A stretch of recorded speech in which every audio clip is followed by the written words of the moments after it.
Mango फ्लेवरचा cake बनवण्यासाठी मी इथे अर्धी वाटी भरून हे बारीक रवा घेतलेला आहे. रवा बारीक आहे तरी सुद्धा आपण हे मिक्सर मधून अजून बारीक करून घेणार आहोत.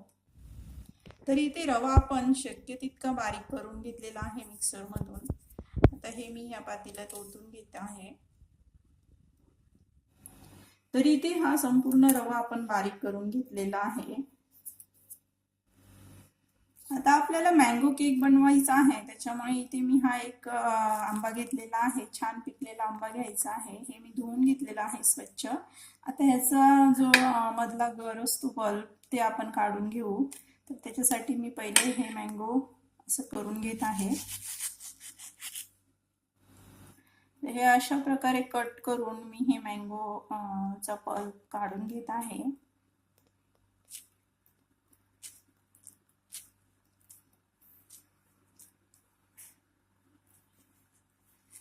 हे अशा प्रकारे आपण ही गर काढून घ्यायचंय व्यवस्थित मँगोचं.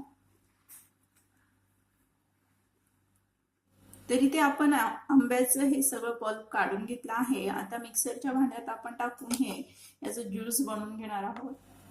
तर इथे मँगोचं आपण छान असं हे मिक्सर मधून बारीक करून घेतलेलं आहे.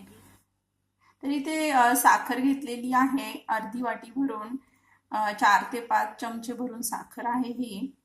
तर ह्या ज्यूस मध्येच आपण ही साखर बारीक करून घेणार आहोत.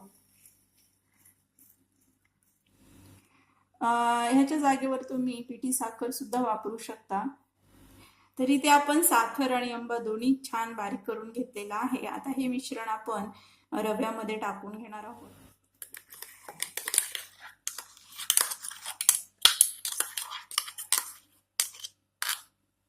आपण हे सगळं मँगोचं ज्यूस याच्यामध्ये टाकून घेतलं आहे.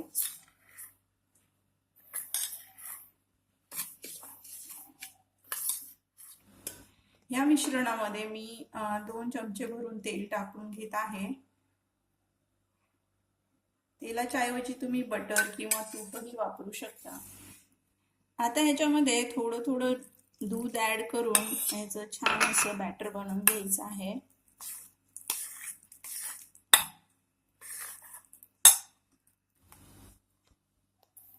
आता हे मिश्रण आपण छान असं मिक्स करून घेऊ.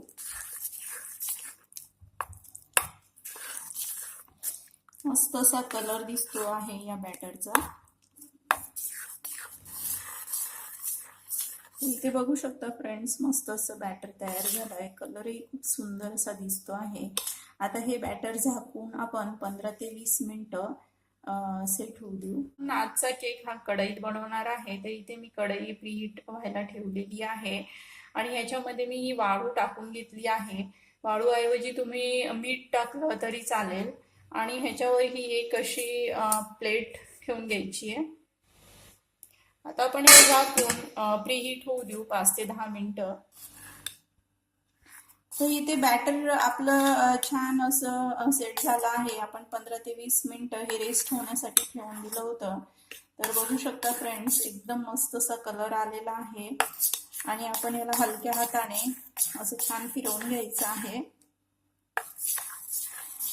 हे बॅटर थोडंसं घट्ट आहे, तर याच्यामध्ये मी थोडं तर हे असं बॅटर छान फेटून घ्यायचंय आपण.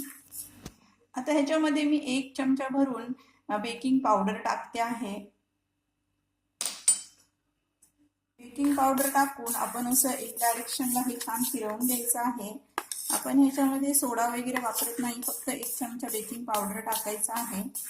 आणि बघू शकता तुम्ही, बेकिंग पावडर टाकल्यावर मिश्रण हे आपलं छान असं फ्लफी होत आहे. तर आज आपण केक या डब्यामध्ये बनवणार आहोत. तर ह्याच्यामध्ये मी हे बटर पेपर लावून देत आहे.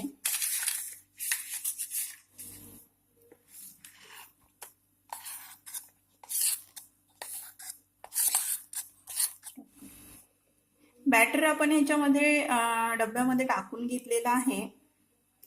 आणि आता हे आपण छान टॅप करून घ्यायचं आहे. आणि आपण हे जे प्रीहीट व्हायला ठेवलं होतं कढईमध्ये, आपण हा डब्बा ठेवून घ्यायचा व्यवस्थित असा.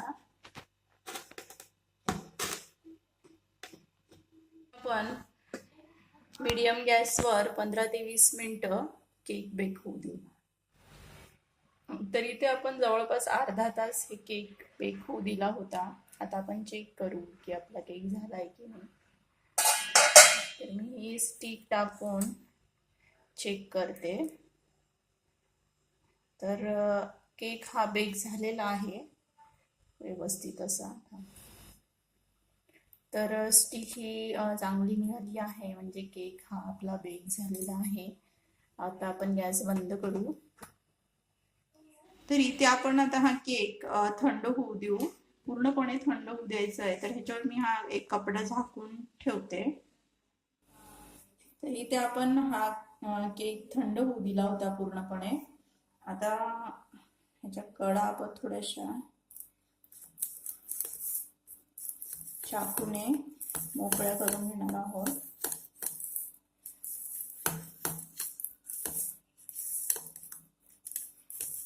आणि मग ही प्लेट आपण ह्याच्यावर अशी ठेवून हा डब्बा असा उलटा करून घ्यायचा आहे आणि त्याला थोडंसं असं टॅप करून हे काढून घेणार आहोत केक. बघू शकता फ्रेंड्स, मस्त असा हा निघालेला आहे. त्याच्यावरच आपण हे पेपर काढून घेऊ.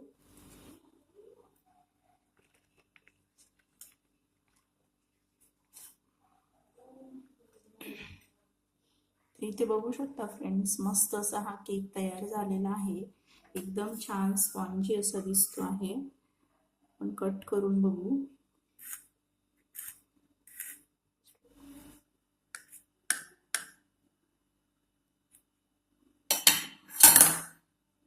आणि मस्त असं हे तयार झालेलं आहे फ्रेंड्स, बघू शकता तुम्ही. छान असा हा केक बेक झालेला आहे.